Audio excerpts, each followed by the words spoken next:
वंदनीय मातृशक्ति, आदरणीय आर्य बंधुओं, प्यारे बच्चों, सुबह से आप बैठे हो। श्री कृष्ण का जन्मोत्सव मनाया जा रहा है बड़ी धूमधाम से, हर्षोल्लास के साथ। बहुत अच्छा लग रहा है बच्चे? बहुत बढ़िया। सभी को सादर नमस्ते। तो मैम का वक्तव्य बहुत ही ज्ञानवर्धक था। मैम ने सिर पर रखने की बात की, आर्य समाज के नियम के बारे में बताया। तो इस समय बच्चे, अभी मुझे लगता है कि हम सबसे पहले यही संकल्प लें कि अपने धर्म और संस्कृति का पालन करें, उसका अनुकरण करने का, क्योंकि हम कर्म योगी श्री कृष्ण का जन्मोत्सव मना रहे हैं। ये हमारे आदर्श हैं और हमें इन्हीं के आदर्शों का अनुकरण करना है। क्योंकि कहा भी गया है कि जिस देश में बारिश नहीं होती उस देश की फसलें खराब हो जाती हैं, और जिस देश में धर्म और संस्कृति नहीं उस देश की नस्लें खराब हो जाती हैं। हमें अपना उत्थान भी करना है, समाज का उत्थान भी करना है। अपना उत्थान है, समाज का उत्थान है, तो देश का उत्थान है। तो हमने जो है श्री कृष्ण की राह पर उसका अनुकरण करना है। कौन से कृष्ण का? कर्म योगी कृष्ण का। कर्म योगी कृष्ण, मैंने अभी बताया कि श्री कृष्ण के लिए हम श्रीमद् भगवत गीता में किसके बारे में जानते हैं? योग के बारे में। योग क्या है? कर्मों में कुशलता होना ही योग है। योगः कर्मसु कौशलम्। श्रीमद् भगवत गीता में यही है, कर्मण्येवाधिकारस्ते मा फलेषु कदाचन। कर्म करो, फल की इच्छा मत करो। आप किस निस्वार्थ भाव से कर्म किससे करना है? निस्वार्थ भाव से। महर्षि दयानंद जी ने भी श्री कृष्ण जी के लिए कहा है सत्यार्थ प्रकाश में। उन्होंने कहा, जब द्वारका पर मुगलों का आक्रमण हुआ था तो लिखा हुआ है उसमें उन्होंने कि अगर श्री कृष्ण जी के सदृश होता यहाँ पर कोई तो वो धूरे उड़ा देते। ये सत्यार्थ प्रकाश में लिखा है। तो हमें किस व्यक्तित्व का बनना है, और श्री कृष्ण जी का जन्म जो है जीवन वेदानुकूल लिखा है। उन्होंने कोई भी कार्य जो है वेद विरुद्ध नहीं किया। और श्री कृष्ण को भगवान हम बोलते हैं ना, भगवान श्री कृष्ण। तो भगवान श्री कृष्ण क्या है? उसमें 6 भक्त हैं, उससे जो युक्त है वो भगवान है। 6 भक्त क्या है? ऐश्वर्य, वीर्य, वीर्य मीन्स शक्ति, श्री मीन्स शोभा, ज्ञान, वैराग्य और यश, लोकप्रियता। मैंने बोला था भी। तो ये इन 6 गुणों से युक्त है जो वो भगवान है। श्री कृष्ण में ये 6 के 6 गुण थे, इसलिए हम बोलते हैं श्री भगवान। और श्री कृष्ण महान पंडित थे। श्री कृष्ण को हम महापुरुष भी कहते हैं। तो महापुरुष जो है, जब सर्वत्र पूर्ण होने से उसे परमात्मा कहा जाता है, और जब शरीर में शयन करता है उसे उस जीव को पुरुष कहा जाता है। तो जो श्री कृष्ण है वो महापुरुष थे। श्री कृष्ण तो जो हमने अभी मैं संकल्प की बात कर रही थी, तो हमने क्या संकल्प लेना है? अपनी धर्म और संस्कृति का पालन करना। धर्म क्या है? धार्यते इति धर्मः, जो हमने धारण करना। क्या धारण करना है? संस्कृति को, संस्कारों को, वैल्यूज को, नियमानुसार आचरण करना, जो सम कार्य करना, सद्भाव से कार्य करना, सद्गुणों को धारण करना, सत्कार्यों को करना, सत्कर्मों को करना, ये हमारी संस्कृति है। तो इसीलिए कि कुछ पंक्तियां बोलूंगी ताकि थोड़ा सा हट के हो जाए आपको। फंसकर जग के मोह में क्या करे नादान, ओम नाम का सुमिरन कर ले हो जाए कल्याण। ये ओम का पालन करना भी धर्म है, उसको हमने धारण करना है। वो ओम क्या है? ओम जो है वो परमात्मा का निज नाम है। सत्यार्थ प्रकाश के पहले अध्याय में ही कहा गया है कि ओम जो है वो परमात्मा का निज नाम है। छांदोग्य श्रुति में भी कहा गया है कि ओम जिसका नाम है, जो कभी नष्ट नहीं होता, वही धारण करने योग्य है। एक छोटा बच्चा भी ओम बोलता है, एक गूंगा भी ओम बोल सकता है।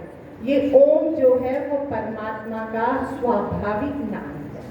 तो ओम परमात्मा का निज नाम है। फिर स्थित प्रज्ञ की बात की मैंने।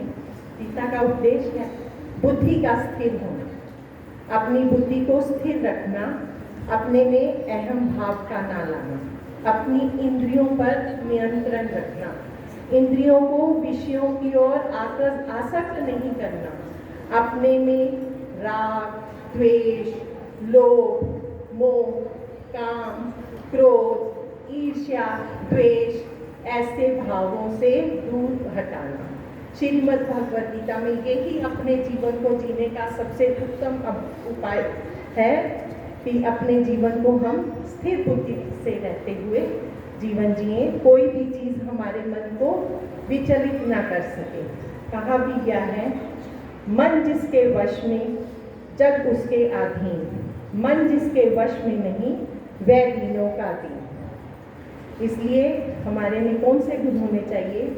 सत्य, ज्ञान, कर्मण्यता, ये षड्गुण अति श्रेष्ठ हैं। इसका मत कर त्याग, इन षट गुणों को हमने अपने अंदर धारण करना है। वैरी है इस जग के काम, क्रोध, अभिमान, जो इससे बचकर रहे वही सुजान। कितनी सुंदर बातें कही गई हैं। और यही बातें जो हैं ये सब हमें श्रीमद् भगवद गीता में भी मिलता है, ये हमें सत्यार्थ प्रकाश में भी मिलता है। और महर्षि दयानंद जी ने कहा है, जो हम बोलते हैं ना निष्काम भाव, वो कहते हैं कामना होनी चाहिए। कामना किस चीज़ की होनी चाहिए? कामना अच्छी बातों को जानने की, कामना वेदों को पढ़ने की, कामना हमें अपने महापुरुषों का अनुकरण करने और सत् कार्यों को करने। हमारी कामना किसमें नहीं होनी चाहिए? जिन कार्यों को करने से हमें भय उत्पन्न हो, जिन कार्यों को करने से हमें लोभ आए, जिन कार्यों को करने से हमें डर हो, और जिन कार्यों को करने से ये हो कि हमारी निंदा होगी, तो हमें उन कार्यों को नहीं करना। श्री कृष्ण जी ने अर्जुन को कहा है कि बहुनी में व्यतीतानि जन्मानि तव अर्जुन तान्य अहम वेद सर्वाणि ना त्वं वेत्थम परम तपः। उसमें परम तपः अर्जुन को कहा है कि हे अर्जुन, तेरे और मेरे अनेक जन्म हुए हैं, लेकिन उनको मैं जानता हूँ, तू नहीं जानता। बस वो उतना फर्क है। श्री कृष्ण महापुरुष थे, तो उन्होंने ये कहा है, और साथ ही उन्होंने ये भी कहा है कि यदा यदा ही धर्मस्य ग्लानिर्भवति भारत अभ्युत्थानम् अधर्मस्य तदात्मानं सृजाम्य अहम् परित्राणाय च साधूनां विनाशाय च दुष्कृतं धर्म संस्थापनार्थाय संभवामि युगे युगे। यहाँ श्री कृष्ण जी यही कहते हैं, हम सबको भी ये प्रार्थना करनी चाहिए, हमें भी ऐसा ही बनना चाहिए, ऐसा ही अनुकरण करना चाहिए कि जब जब मैं धरती पर जन्म लूँ, तो यदा यदा जब जब धरती पर धर्म की हानि हो और अधर्म का उत्थान हो, तो धर्म की स्थापना के लिए मैं प्रकट हो जाऊं। ऐसे कार्यों को, मतलब अपने में ऐसे भाव होने चाहिए, ऐसे विचार होने चाहिए कि आप उसका सामना करने में समर्थ हो।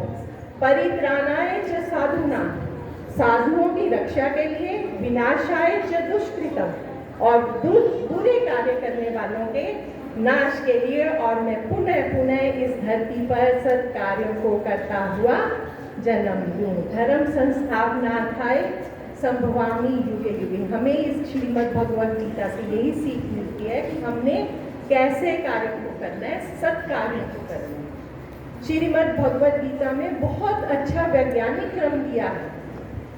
उसमें कहा गया है, ध्यायतो विषयान् पुंसः संगस्तेषु उपजायते, संगात् संजायते कामः, कामात् क्रोधो उपजायते, क्रोधात् भवति सम्मोहः, सम्मोहात् समृद्धि विभ्रमः, और समृद्धि भ्रंशात् बुद्धिनाशो, बुद्धिनाशात् विनश्यति। बहुत बढ़िया वैज्ञानिक क्रम बताया है बुद्धि स्थिर ना होने का। जब बुद्धि स्थिर नहीं रहती, स्थित प्रज्ञ होना क्यों जरूरी है कि जब बुद्धि स्थिर नहीं रहती तो मनुष्य का विनाश होता है। क्यों कहते हैं, हम जब विषयों की ओर ध्यान लगाते हैं तो हमें उन विषयों को पाने की ज़रूरत होती है कि हम उसको पा लें, और जब वो आपको मिलती नहीं तो आपका जो है क्रोध उत्पन्न होता है, और क्रोध उत्पन्न होता है तो आप में सम्मोह पैदा हो जाता है, आपका मन भटकने लगता है, और मन भटकने से ही बुद्धि नाश होती है और आप बुरे कार्यों की ओर चल पाते हो कि मुझे ये चीज़ चाहिए थी, मिली नहीं, अब मैं जैसे तैसे गलत काम करके जीऊँगा। तो हमने उन कार्यों को नहीं करना। ये श्री कृष्ण जी ने भगवद गीता में बहुत सही तरीके से बताया है, क्योंकि इससे क्या है, स्वयं का नाश होता है कि हम अपने विनाश को खुद ही निमंत्रण दे रहे हैं। तो यहाँ पर हमने कैसे कार्यों को करना है, सत्कार्यों को करना। मैंने एक कविता भी लिखी है, मुझे लगता है समय ज़्यादा हो गया तो एक्सप्लेन ही कर दिया हुआ है, सुनना चाहते हो।